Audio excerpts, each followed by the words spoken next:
Prayer is the spiritual offering which has abolished the ancient sacrifices. What to me is the multitude of your sacrifices, says the Lord. I have had enough of burnt offerings of rams. I have no desire for the fat of lambs, or the blood of bulls and of goats. Who looked for these from your hands?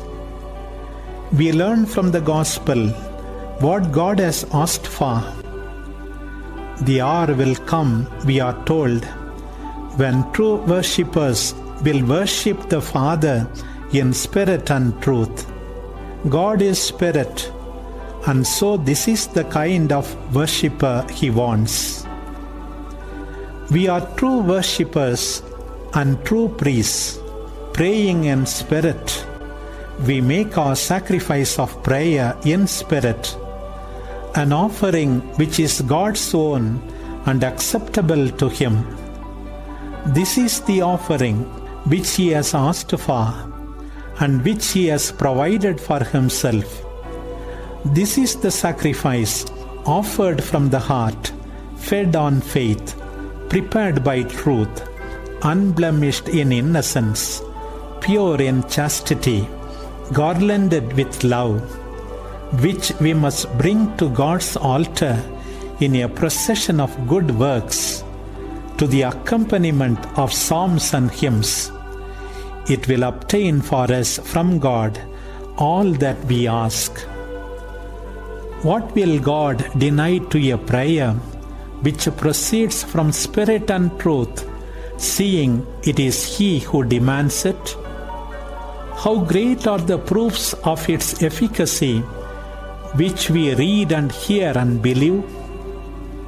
The old prayer, no doubt, brought deliverance from fire, wild beasts and hunger, and yet it had not received its form from Christ. Prayer alone it is that conquers God. But it was Christ's wish for it to work no evil. He has conferred upon it all power concerning good. And so its only knowledge is out to call back the souls of the deceased from the very highway of death, to straighten the feeble, to heal the sick, to cleanse the devil-possessed, to open the bars of the prison, to loose the bands of the innocent. It also absolves sins, drives back temptations, quenches persecutions, strengthens the weak-hearted, delights the high-minded, brings home wayfarers, stills the waves, confounds robbers, feeds the poor, rules the rich, lifts up the fallen, supports the unstable, upholds them that stand.